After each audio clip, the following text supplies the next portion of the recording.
It's Friday, so we're going to do some lunchtime streaming here for the In Command Armies, Guilds, and Kingdoms. Just give me a second here. I'm getting a timer set up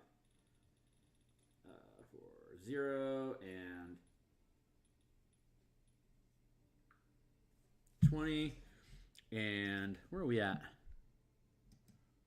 Let's do some Eastern Drill. I'm really enjoying Epidemic music streaming. I'm gonna bump my volume a little bit here. There, that should be a little bit more audible. Sorry for the volume change on y'all. Give me a hot second here for me to make sure my signal's coming through clean, and we'll get this up and running. There we go. Sounds pretty clean to me. Check in the description below because I am posting to my Twitter feed right now to give a shout out to alls who are alls. And I'm just bouncing through Discord real quick as well. Shout out to the DMsGuild Creator Lounge, Indestructiboy, Trant Monk, Dungeoneers Pack, Cleric Corner, Fry Mini. All these dudes are freaking solid folks to listen to content production, design ideas, flavoring mechanics, and of course, Big Daddy DM D&D homepage. So let's see. Got the hey Mies. Got that out of the way. My signal is good. Okay, cool. So when we had been doing a play test for level 1 and 2 characters in the first chapter of Greenest, which is Greenest in Flames, the first chapter of Horde of the Dragon Queens. That went fantastic. Had a couple different sessions. It all pretty much played out as intended, which is good. But we also found some fun mechanical interactions with reaction effects off of characters, attack opportunities, as well as crit successes and fails, which help fill out the system in general. In the link below, there's also my Patreon. You're certainly welcome to support me for $1 or more if you want. But on the front page of the Patreon is the free content that this In Command Mass Combat playtest the In Command Mass Combat playtest content version 1 is sitting at. Like we get the vehicle and the siege weapon stuff. We got the large upscaling of battles up to miles per square. It goes from 5 feet to 50 feet, 500 feet, 1 mile, 10 mile, 5 miles, 50 miles, 500 miles, 5,000 miles. Is large. The scale stays. The mechanics stay the same regardless of the size of the scale. It's just the amount of allies that are able to fit per square, and the damage and hit points are scaling up as well. But otherwise, the system is pretty much identical to 5e combat mechanics as provided in the Player's Handbook in DMG. Hey, Chronic. Good to see you, man. So unfortunately, there's a lot of spellcasting and combat mechanics that exist inside of the source content PHP DMG that needs to be addressed. So having a properly fleshed out mass combat system that is going to work as reliably as 5e at literally any scale that you want is more than a 5-page trite document. But it also doesn't need to be 600 pages of pseudo 5e, mostly not content either. You can build a 5e mechanic for combat and spellcasting at any scale using core 5e mechanics that you already know. It just takes addressing all the caveats involving scale, size, time, and targeting, which is what this playtest document has provided. You're welcome to go on and just check the comments that are on the front page of the Patreon channel to grab this stuff and start chewing through it. I would love to hear feedback from you if you play with it. Like I said, the Greenest campaign went fantastic. But we are going to next be, not today, but in the next couple weeks, we're going to start building out a 10th, maybe a 13th level scenario using Descent into Avernus, where your team of third tier characters are going to tear into the Flying Citadel that Zariel commands with her hundreds or thousands of devil troops, which is the game describes as lethal. It just says don't do it, which is honestly a concern I have about 5e Wizards of the Coast published content, where there's so many scenarios where they say do not do this. It's an option that's obvious for you to attack this, but it's suicidal, so don't do it. It's like, it's not. It's hard for me to. It's hard for me. I'm only working on my first published adventure right now, so I can't be viewed as an expert in writing adventures. But I have been DMing for 35 years, and I know that if you put a challenge in front of players, no matter how suicidal it is, they are going to want to take advantage of that opportunity. So the whole point of the in-command system is to allow your characters to punch above your weight class by recruiting followers that are willing to go to battle with you using mass combat. So that's what we've been doing. I'm going to switch my screen over here so we can look at this stuff. So the in-command mass combat playtest content here is, if you look at the Patreon that I got, and hi, Phil Kearney Creations. Make your post. Hey, this is me. So you can see here playtest content for In Command. Continue here. YouTube stream that we're watching right now is here. And here is all the free content here that I had just made mention of here. So this is literally the same document. So right now what we are doing though, this is the playtest document. Right now though, what we are doing is we are going into the alpha document where I have all the content that's not quite ready for playtest yet, but what we're doing today is we are converting more spells into the command squad mechanic system, just at the 5-foot scale using squads. So let's take a look at where we're at right now. Basically, this process, if you've seen some of the other streams, I think like 9, 10, session 9 and 10, there was just basically me poking, maybe it was 8, 9, and 10, poking through the 70 some odd spells that exist inside the game as it stands right now that allow you either the ability to conjure or summon allies to the battlefield that you can fight or ride, as well as spells that allow you to take control via charm, mass suggestion, command, stuff like that. Enemies or neutrals that could become friendly allies in a conflict. So we are just going through the process of looking at if you use those spells within command and then you try to have those allies or charmed enemies fight on your behalf, what do those mechanics look like? So that's just this is just how the game works. This is what you got to do if you're gonna produce content. It's got to work. So this is us making it work. So we're going to go to, let's see, game rules, and we're selecting all spells. I'm gonna wait for that to flip over. And then we're going to go to by level. Acid splash, those are cantrips. We're going to flip that. And then we'll get into this. So where were we? We were at chapter 6 level, which we did. There are no 9th level spells that command or summon allies.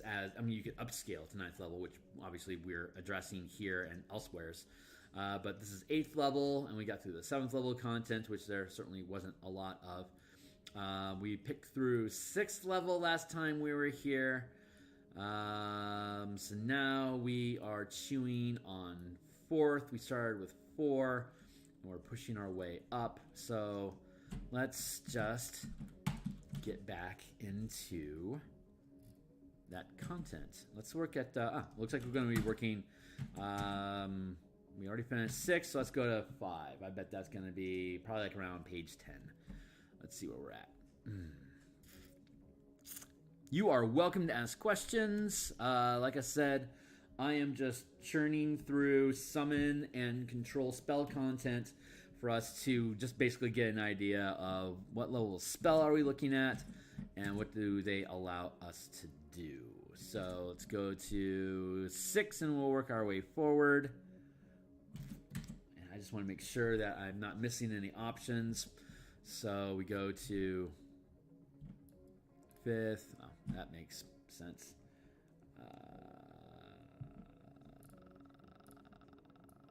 6, Conjure Fey, and I'm just making sure I didn't miss anything, so give me a hot second here. 7th, there we go, cool. And then we're going down into 6, Blade Barrier, no. Bones of the Earth, no. Chain Lightning, no. Circle of Death, no.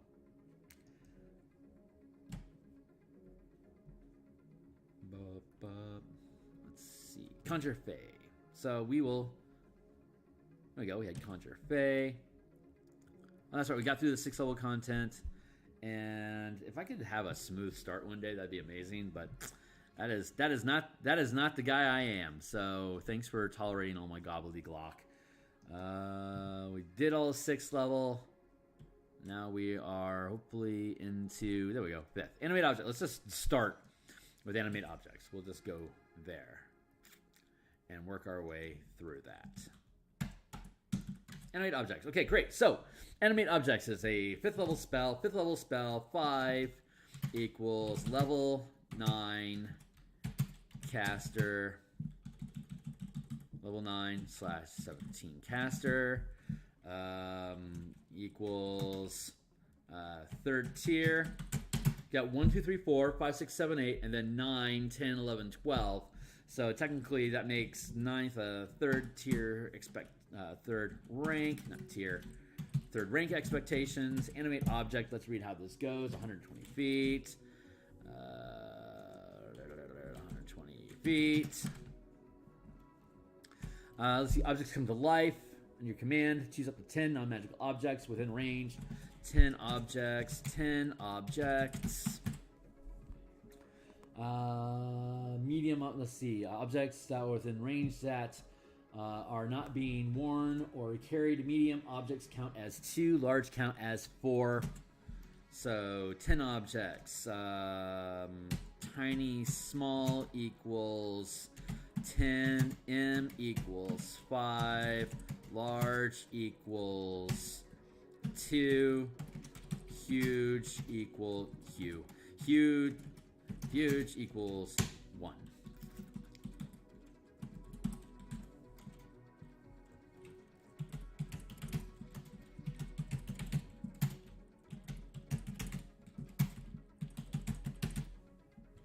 You know, I don't need to write that. Let's go with let's do this a little differently. Let's go here. I bet we can build this out like this.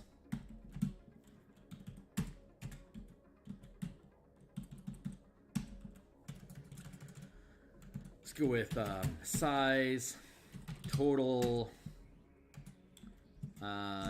5, and I bet it's gonna scale.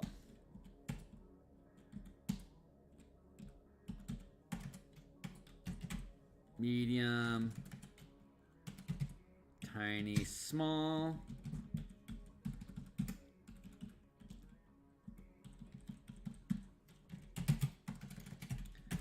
Fifth.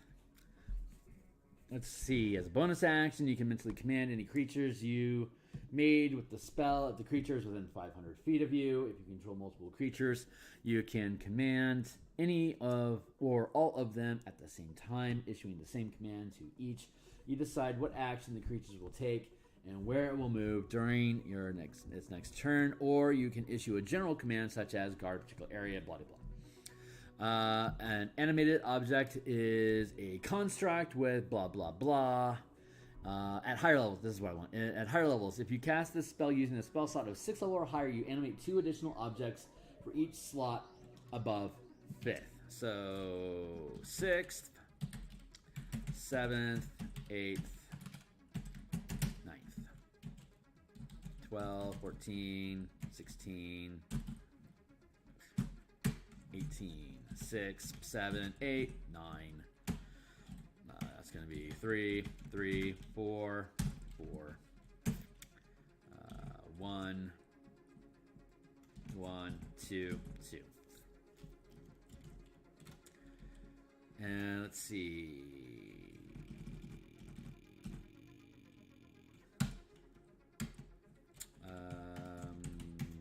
Third rank, fourth rank, fifth rank. Third rank, you've got a 2, 4, 6, 6 by 6, 8 by 8, 10 by 10. Y equal, oh, wait, I'm missing part of my text. Y equals rank 3. Equals third rank. So if we're looking at, let's jump to the playtest document here. We're looking at character levels overall. So let's see, command rank. If you're level 1, you're first rank. If you're 5th level, you're second rank. If you're level 9, you're third rank. If you're 13th level, you're fourth rank. And if you're 17, you're fifth rank. So your initial buy-in to animate objects as a 5th level spell, as a, say, wizard. I don't think. Let's see. Yeah, I don't think animate object. No, wait, animate object is on the artificer's spell list. So an artificer would gain access to this at 17th level as a 5th level max spell. So the artificer is limited to 10 tiny or small objects, while a wizard of 17th level would be able to create nearly double. So that's the scaling that we have here. Each rank is denoting the whole system is broken down into 5 ranks, scaling up from level 1 to 20, and then if we're going into there's different like the psionic die that they played with in Unearthed Arcana. We picked up the psionic die sort of thing to modify die rolls that you make instead of making ability checks and attack rolls. Using the in-command system when you are when you are commanding troops. Those commands, instead of using their own native attack rolls and their own ability checks, you can instead, if it's better, use your command a command roll, which is a d20. Like, say, if we're talking about third rank here, a wizard at third rank would have a d6 die roll plus third rank equals 3. So it would be a d20, and the command modifier is d6 plus 3. If instead a fighter or other martial type that's a strong commander is commanding troops on the third rank, it would be a D8 plus 3 instead of a D6 plus 3. So that's just the basic. That's just basically the gist mechanics of how that works. And the rank of the creatures, if you're trying to control creatures that are a higher rank than you, you have to make morale checks. Whenever you issue them a command, there's a chance that they'll ignore it. And if they ignore your commands, then they can just decide to stop following you altogether. And if they're hostile creatures, they could then turn in and attack you. If they're friendly creatures, they may continue to assist you, but they are just no longer following your commands. The DM would then just take control of them as normal mechanics would have it. Or they could just be like, this is too hostile, we're leaving. And then they just leave the battlefield. And they're out of the game, going back to either where they had their last short or long rest, where you could then go back and try to recruit them again, or bribe them, pay them, or influence them to come back and help you at a later time. So, like, if you're trying to control a Marilith, Mariliths are CR 16, so a Marilith is a 5th rank creature, and if you are only a 3rd rank commander, then that Marilith is outranking you. So anytime you try to tell that Marilith what to do, it's going to consider whether it wants to follow your orders or not, regardless of if it can fit within your command zone or not. The other thing is, if you try to command too many creatures at once, if the scale of your allies is greater than what your rank can normally command, then you would again have to make a morale check. And if you are commanding too many creatures that their CR is outranking you, then you're going to make those checks at disadvantage. So it's pretty efficient.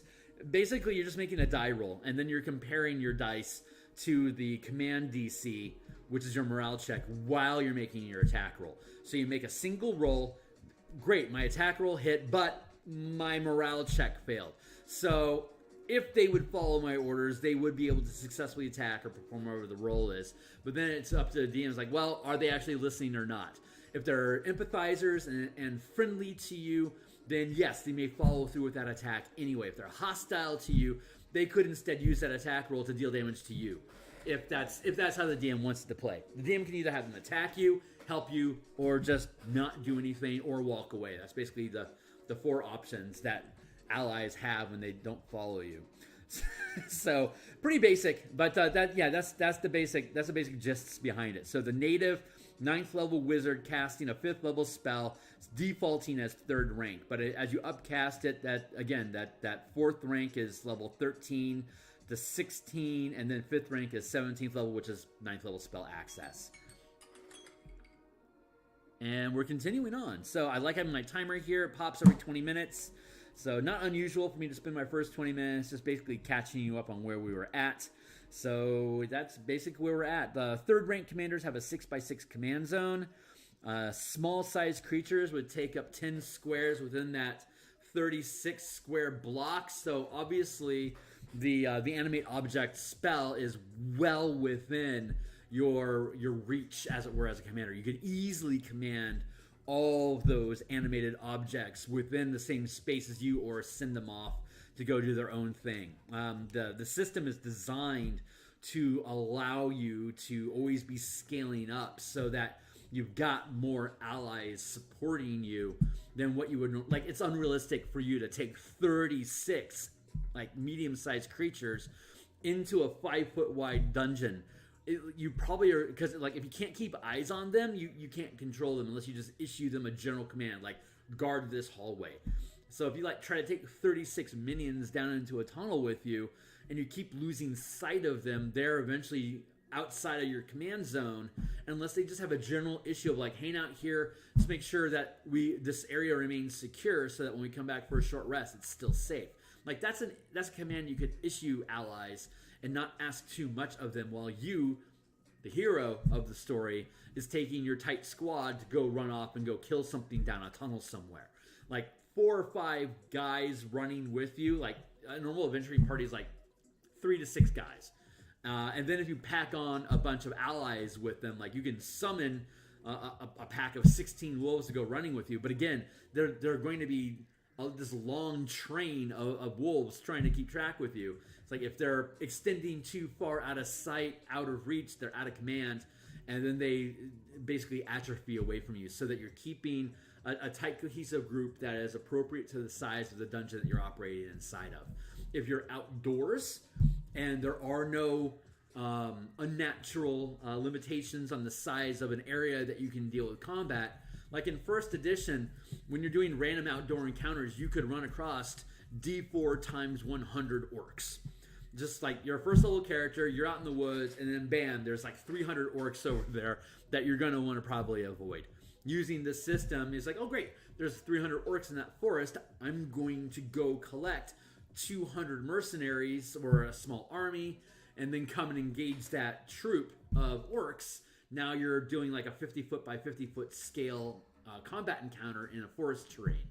So the game has roots in dealing with these large combat situations, but 5e didn't make the mechanical jump to be able to deal with that narrative style. They wanted to bring the focus into individual characters with your storyline, your drama, and your feelings, which didn't exist in the game really before 3rd edition. So this is kind of harping back to or hearkening back to that time when by level 6 you're assumed to have 30 to 60 followers. By 9th level you have a fortress, and you have a 6 to 20 mile hex that you have been given command of taming and making it open for you to create your own dominus. So that is that's the thought process there. So that's what we're going through. That 6x6 zone is like a non-issue. Even at 5th rank, by the time you hit 17th level, your 6x6 zone is expanded up to a 10x10 zone. So even at the 5-foot scale, you could be commanding 100 soldiers. At the 50-foot scale, that could be 10,000 soldiers. At the 500-foot scale, that's 100,000 soldiers. So it's just the numbers get ridiculous. It's just a matter of the size of the scale that you're in. So, but that's quick and simple. So let's look at Big B.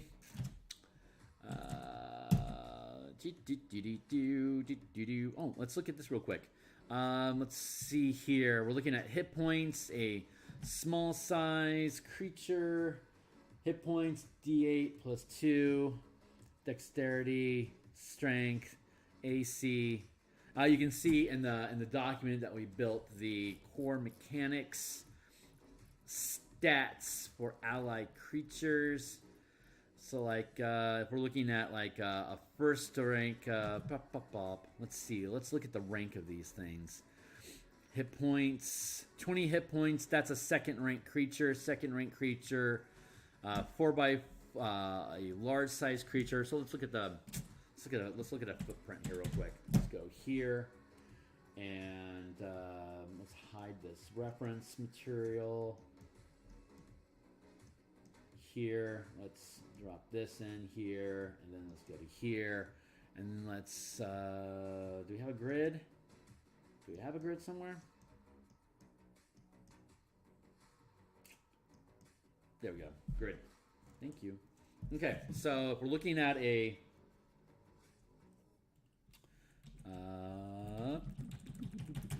so if we're looking, here's a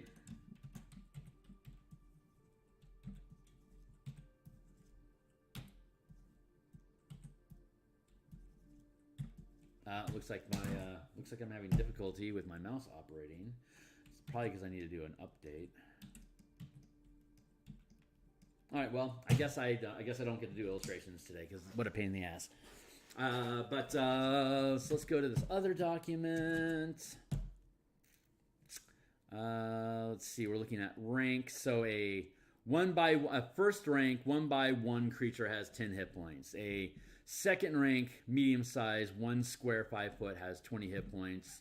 Third rank 30 hit points. Fifth rank 50 hit points. So like an ogre is a large size creature, and it's a second rank creature. So 2/2 is a total of 40 hit points because it's second rank. It's 20 hit points times the width of your square. So like if this area here is a 2/2 zone, like a size large creature, and if you're a second rank creature, it'd be 20 hit points for 1 square, and it'd be 40 hit points for 2 squares. If you're a fifth rank large size creature, it'd be 50 hit points for this square, and it would be 100 hit points for 2 squares. If you're like if you're a dragon that's taking up a gargantuan spot, that's 50 hit points times 1, 2, 3, 4.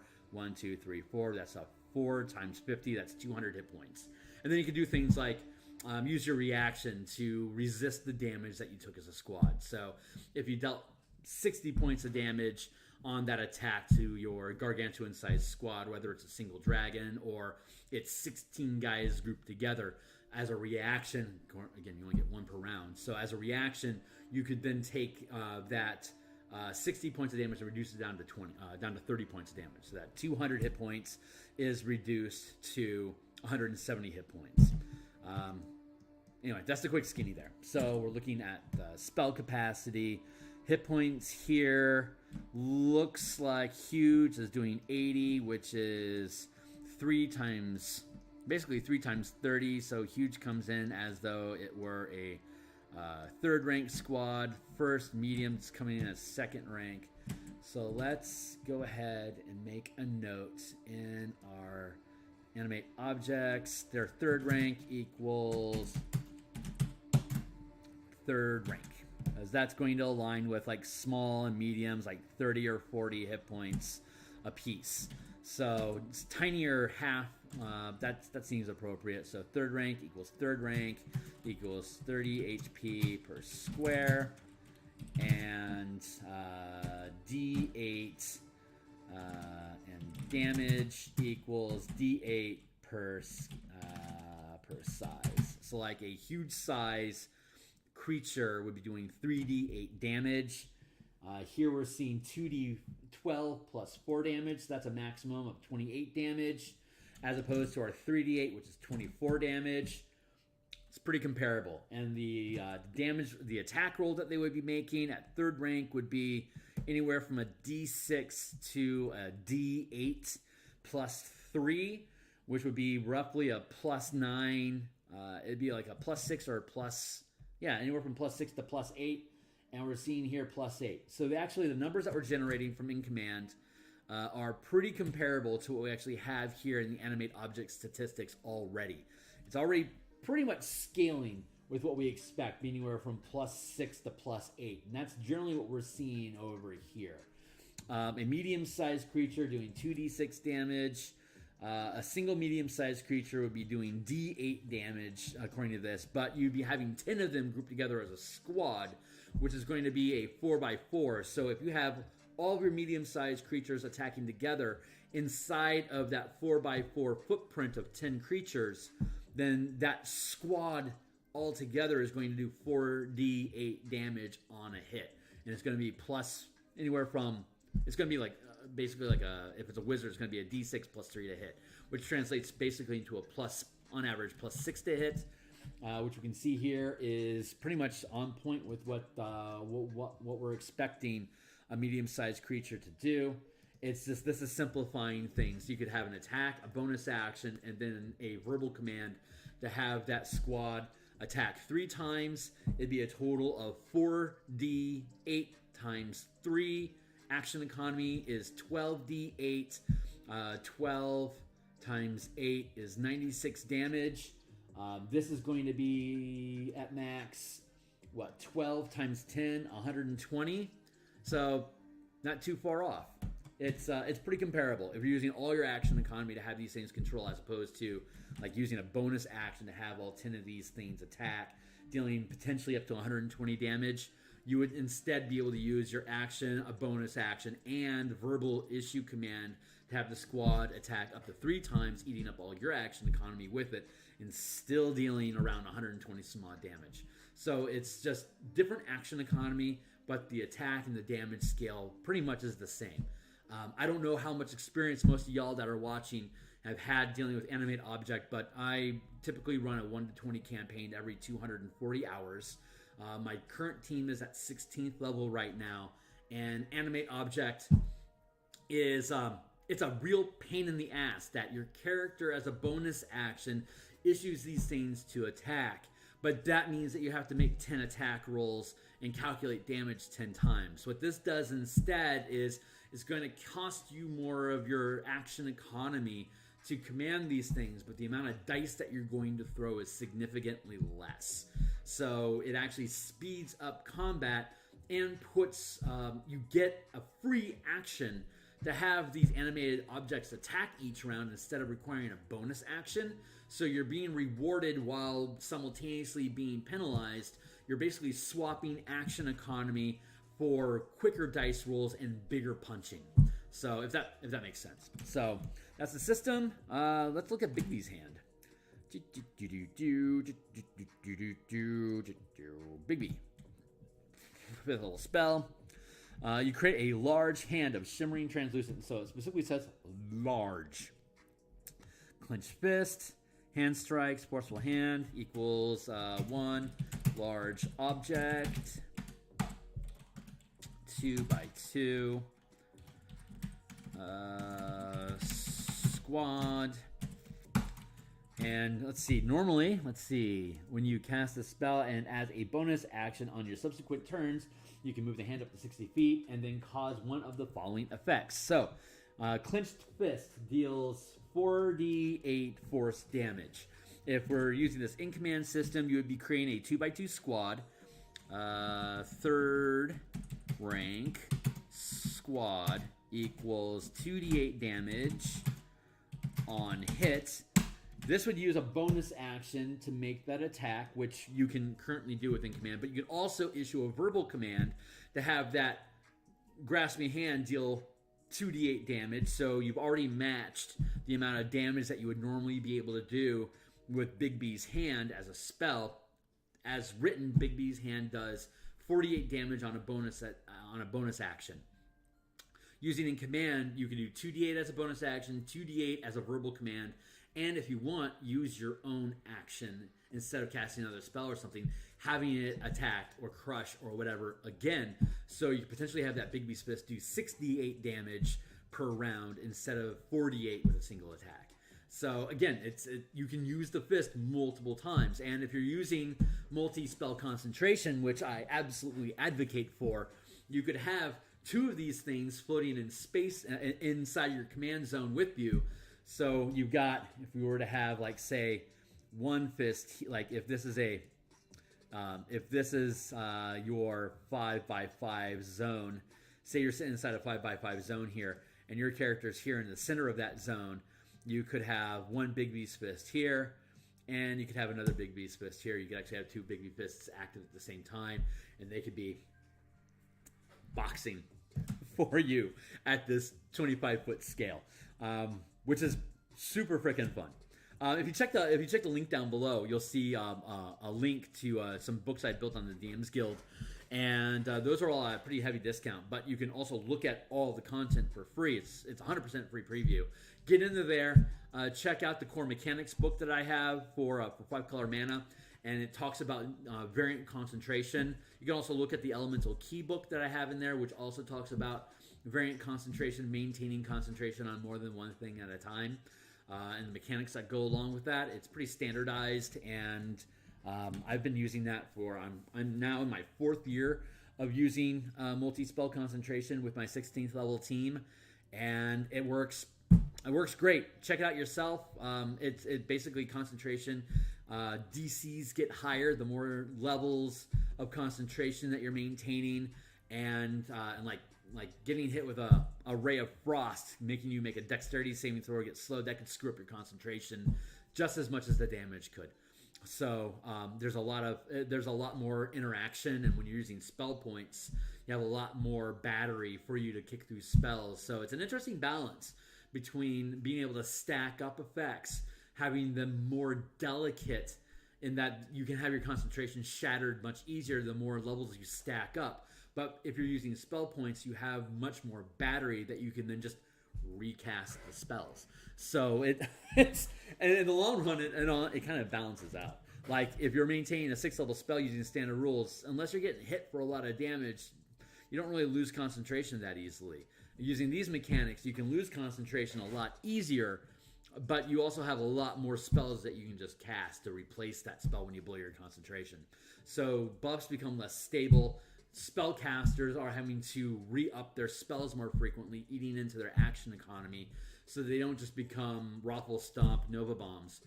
They have to actually work at positioning, keeping a distance, keeping themselves at a risk to protect the concentration if they're stacking up a bunch of spell effects.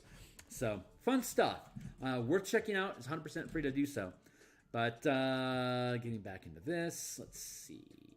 I mean, yeah, this is pretty straightforward. One large object, 2x2, 3rd rank, squad, equals 2d6 damage. Not much to it. So let's go to, I mean, it really is just that straightforward. You just have a 2x2 footprint, which is your Big Beast Fist, which is like normal 5e. It's just that you can issue a command to attack or crush or pick things up or whatever. You can do that 3 times per round instead of once per round. The damage that it does per hit is less, but again, you've got more action economy to be able to attack with it more frequently. So it actually has more utility to you overall. Let's see. Conjure Elemental. Let's go look at that. Conjure. Beep. Let's see. You call forth an elemental servant. Choose an area of earth, air, earth, fire, or water that fills a 10-foot cube within range. An elemental of challenge rating 5 or lower, appropriate to the area.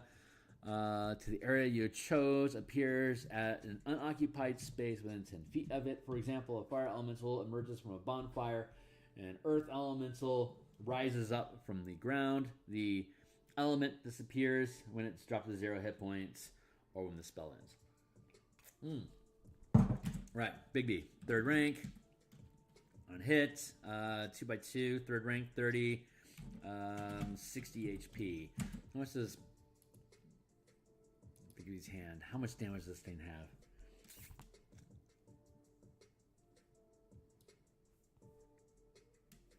Force here.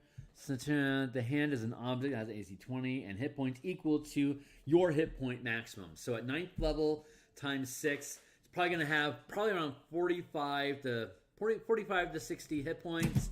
Well, look at that.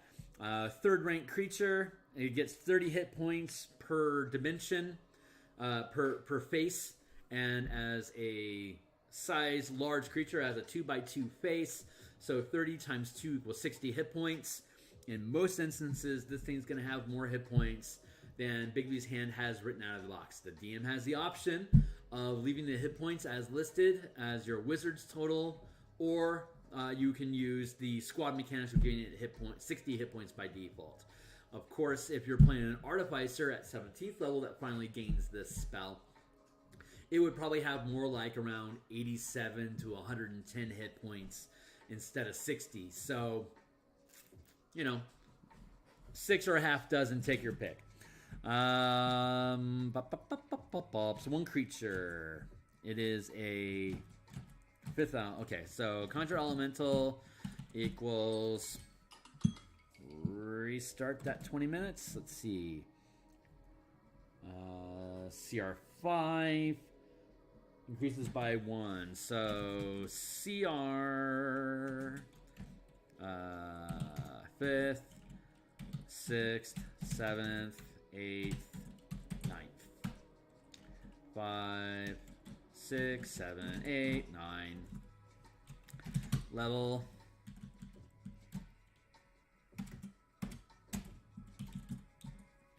CR. 3rd rank.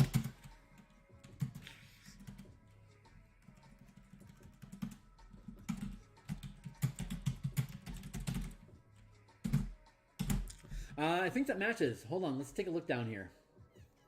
So it adjusts the CR, and we know that the CR is the rank. So let's go up here.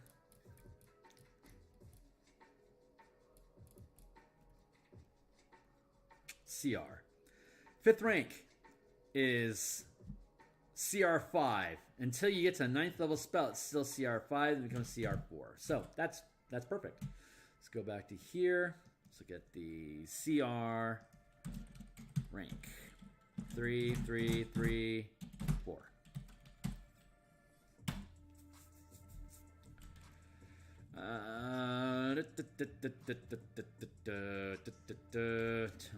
Third rank creature. And it doesn't say specifically. Let's go with size. SML.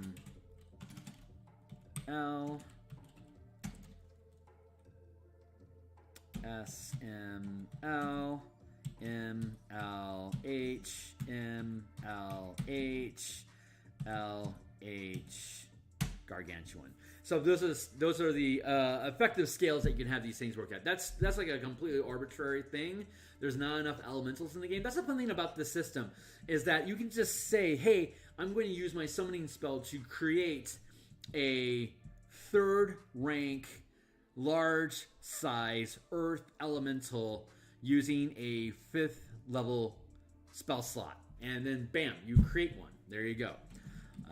So the damage, HP equals 30, 60, 30, 60, 30, 60, 90. Because huge is a 3x3 times 30 equals 90. I'm going to create some more space here. That's 30, 60, 90.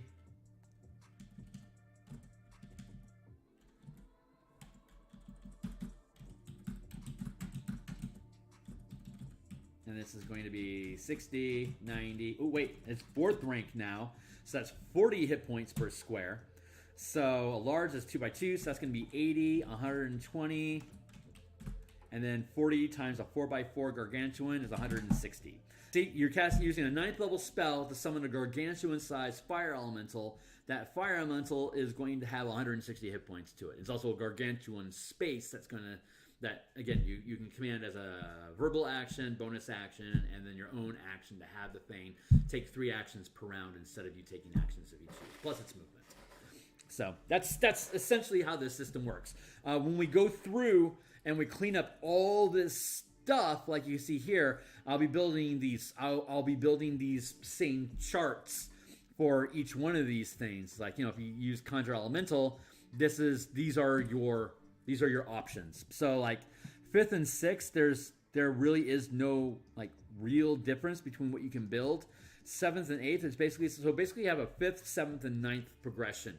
I mean, sure, you can summon a CR6 creature as opposed to a CR5, but there's no guarantee that there even is a CR6 fire elemental, as opposed to like maybe a CR5 and a CR13 fire elemental. The book doesn't provide you with a lot of stop gaps like that. Like all these gaps that, not stop gap, but gaps that exist inside the system, we can immediately resolve by parsing out the data to what kind of size creatures can you create, how many hit points they have, what kind of damage they have, just using the basic minion system that we have for the in-command allies. So anyway, that's how that shakes out. Let's look at Dominate Person. Yeah, see, they don't even bother giving you examples of a CR8, 7, 8, or 9. They probably don't even have them. I don't know. I'm being overly critical. I recognize that. I don't know why they would. Let's see. You call forth an elemental. The elemental is friendly to you. Command unit elemental statistics. You call forth an elemental servant. Choose blah blah or blah. A 5 or lower, appropriate to the area. So you cast this spell. The DM can say you just spent a 5th level spell slot. I'm giving you a steam method. Really? That's what you're going to do for me? No. Instead, we can standardize it. So it's like, great, you summon a fire elemental, and here is its base statistics on the rank of spell that you cast. 3rd rank. 4th rank, 5th rank. We can actually do it like this, because 7th level is gained at 13th level.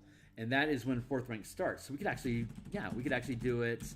Rank 4 is 40, 80, 120. And then we could do 40, 80. I love this song. Amon Ra. And then this is 5th rank, so that's going to be 50. That's 100 hit points for large, 150 hit points for huge, and 200 hit points for gargantuan. So you can then summon a gargantuan earth elemental that has 200 hit points, dealing a 5th rank. Let's just do dam equals 1d8 or 2d8, and then at the it's 1d8, 2d8 or 3d8 damage per hit, and then this scale is going to be 4th rank it's 10, so it's 1d10. 4th rank does d10s, 1st rank does d4s, 5th rank does d12, so it'd be 2d12, 3d12, 4d12, so each attack would do 4d12 damage. So good signs. Dominate Person.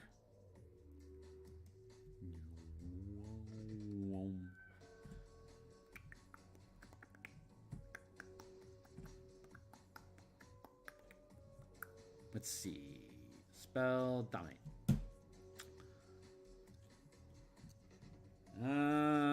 Yeah. No limits on CR. Targeted.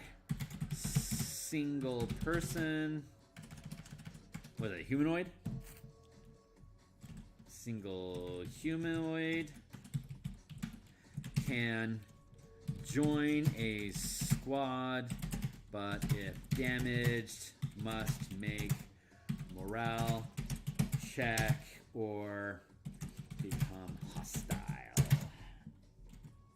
Become independent hostile. There. That's all I really need to have for Dominate Person. Pretty simple. Summon Celestial. Looking forward to that. Oh my god, we're almost done with the 5th level spells. That's great.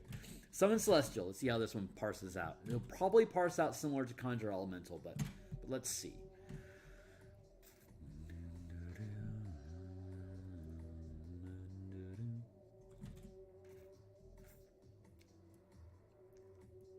Wait a second. How does Insect Plague? Let's look at Insect Plague.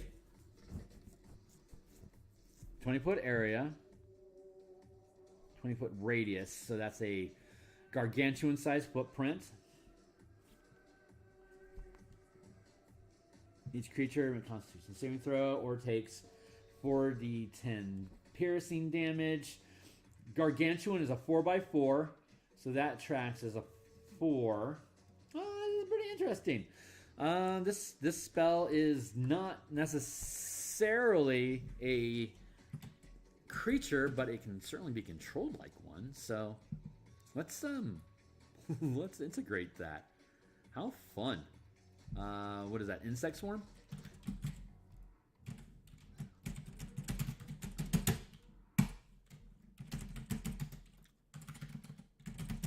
Four by four, third rank squad. Damage equals 48. Like it has 4d10 damage here as passive, but you could actively command as its own like verbal command or automatic action. It's going to do 48, but then you could also do a bonus action to command it to deal damage again, and then you could also use a command to have it deal damage again. So you could sick an insect swarm on somebody and have them just dogpile that poor bastard. That's pretty fun. Constitution saving throw. Failed or half as much damage on a successful one. A creature must also make a saving throw when it enters the spell effect for the first time on a turn. See, like instead of this being passive, where it's an area of effect that causes damage, you can make this an active spell effect where you summon the spell and then you sick it on somebody. So you can move this, right? 20-foot area surrounding your point, spread out around corners. Sphere remains for the duration of its area is light obscured. The sphere's area is difficult. Area appear. Use creature. Fail save in turns there. Con save. Range. 300 feet. Oh, yep. When you use this, it doesn't move. So you could theoretically build this as a squad that you would then be able to pilot. As long as it stays within command zone with you, it can travel with you for you to attack enemies. I think that's pretty fun. Let's look at, let's go with level, CR, rank, damage.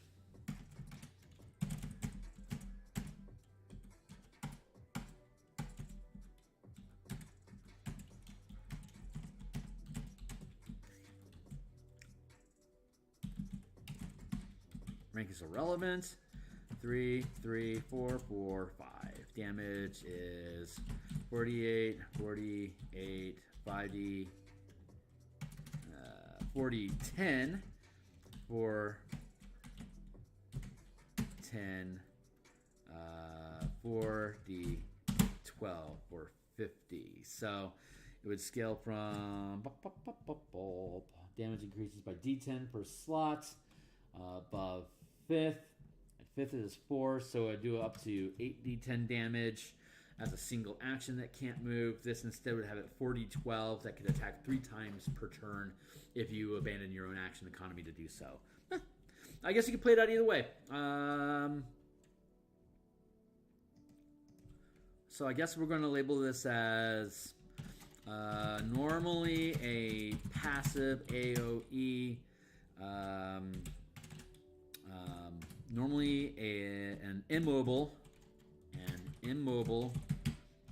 passive AoE can instead be an active squad. Create 4x4 squad, ... There you go. That's a thing that you can do with this. Let's see. Back into this.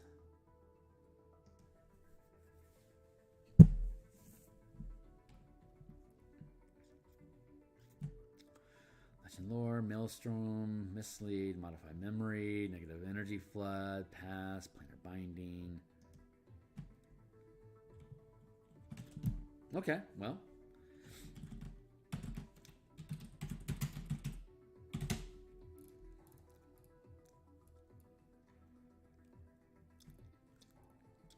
Badass. All right, planar binding, 5th level spell. To attempt to bind a celestial elemental or fey or fiend to your services, the creature must be within an area of the entire spell casting. Blah blah blah. A bound creature. Let's see. Charisma effect. Fail save.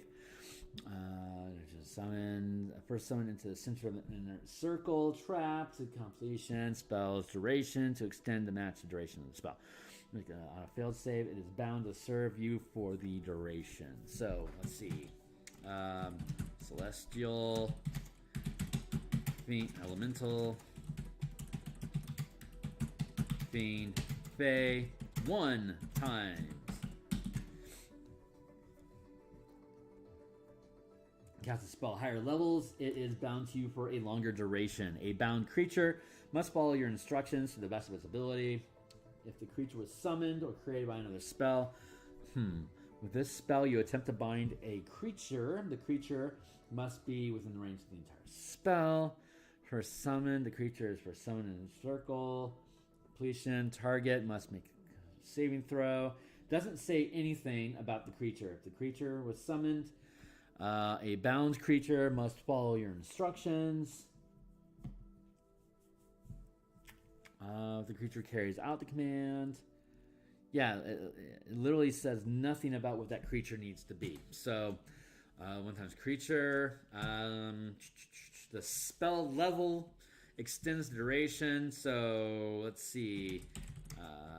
Caster rank.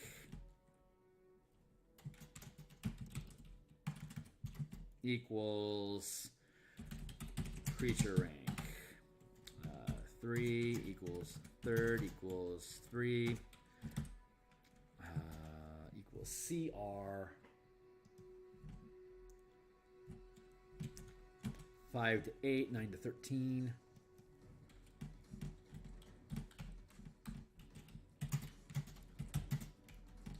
Nine to 13. 5th equals CR 14 plus.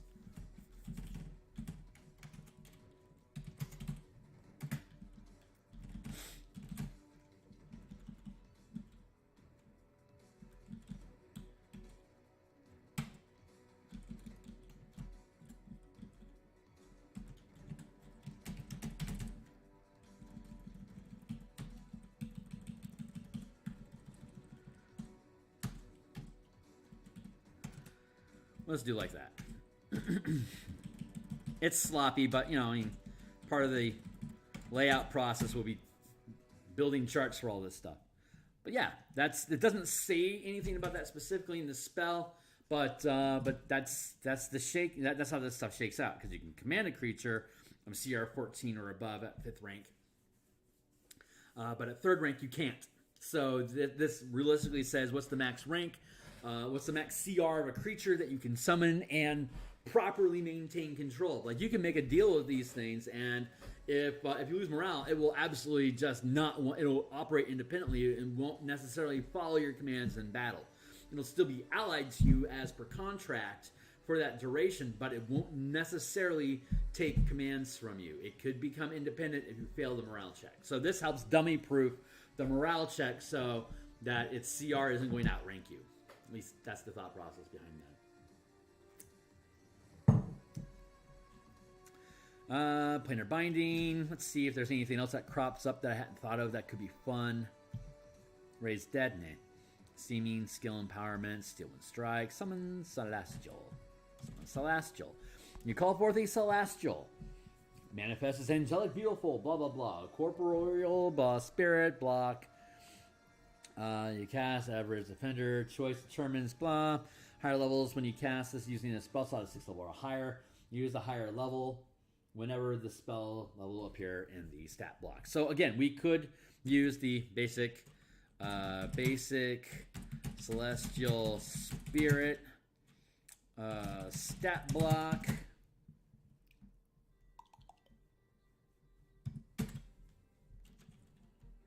Let's go with rank. How do we do? I mean, we could basically do the exact same thing here. Ba ba ba bum bum bum.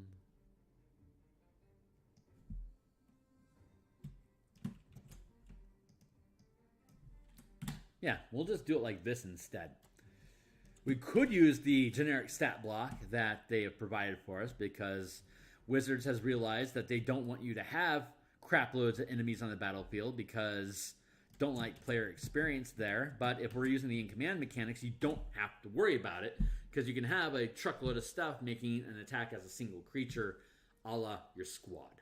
This mitigates that as well. Let's see what a 9th level spell would fetch to you. AC hit points 40 plus 10 for each spell level above 5th. Above 5th equals 4 higher, 80 hit points. Tappy tap. Yeah, we're blowing that out of the water. So we can keep this for now until. I mean, if you're spending a 9th level spell, I don't know, dude. I just don't think this stuff tracks proper. Anyway, that's pretty good as written. So we're just gonna go with that. Basic celestial spirit stat block. Can instead use squad rank progression. Let's go summon Draconic Spirit. Swift Quiver, Synaptic Static, TK. There might be something in TK for us to use. Let's take a look. How long are we doing this? 1 hour.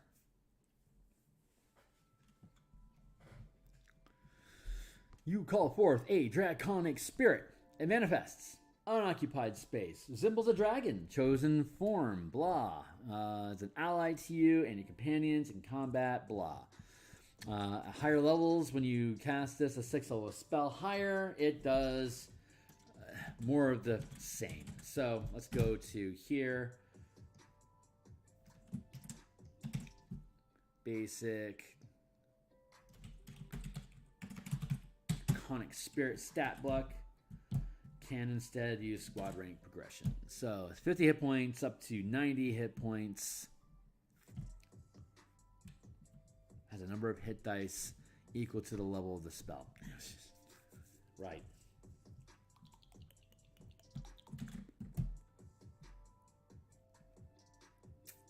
That was pretty easy. Okay, let's take a look at TK.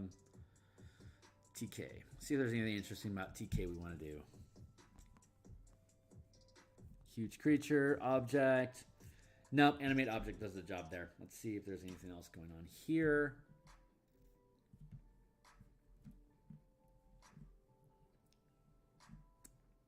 Oral Shunt, Transmute Rock, Tree Stride, Wall of Force, Wall of Light, Wall of Stone, Wrath of Nature. Let's look at Wrath of Nature real quick. Rouse them against your enemies. Choose a point that you can see within range. Spirits. The spirits cause trees, rocks, and grasses in a 60-foot cube. 60-foot cube. That's a 12 by 12 area. Centered on that point to become animated until the spell ends. Grass is undergrowth. Any area of the ground cube that is covered by the grass, undergrowth, difficult terrain, trees at the start of your turn. Any 10 feet, any tree of the cube. Success dex saving throw. Take slashing damage from whipping branches. Roots and vines try to restrain. And then rocks. Crush. Launch on an enemy. Yeah, nah, that's that. I think I'm okay with that, just staying as an AoE effect. And then that'll push us into 4th. So that's our 5th level spells. Good job. Finished that in an hour or so. That means we are now digging through 4th level content.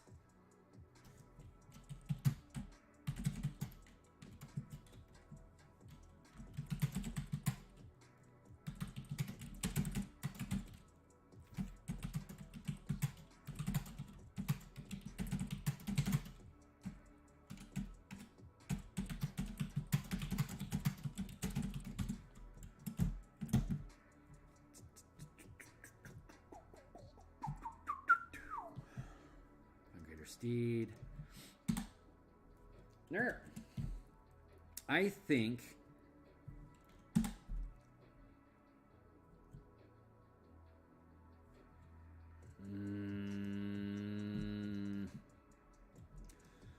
I think it's been an hour and a half, and I need to cut stream here. So we're going to cut stream here. We're going to come back, and we are going to come back and finish this last list when I have the rest of 4th level when I have enough time. And then we can go through and codify everything into a consistent curve. I don't think I'm going to bore people with the nitty-gritty process of converting all of them into a standardized format.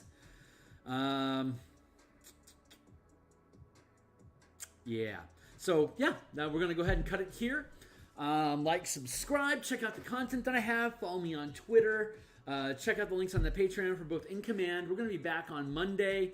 We're going to be continuing the codification code language for sustained powers in the Martial Powers project. This will be our 14th Martial Powers session this upcoming Monday.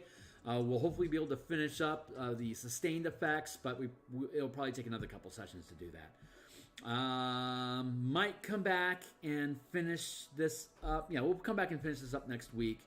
Maybe I'll do that sooner than next week so that next week we can actually begin on converting Descent into Avernus into a 500-foot scale vehicle and spell and armies in the thousands for 12th level character playtest content, probably 12th level. That feels about right. Maybe we'll go 13th just to try a fourth rank mass combat. I think that'll be realistic. So hey, stay tuned. Keep in touch. Check out the content. If you have any questions, be welcome to leave comments on the Patreon. Be welcome to leave comments here about asking about how any mechanics work, or ask me on Twitter. You can catch me on Facebook by going to philkearney.com. That's how you'll find me there.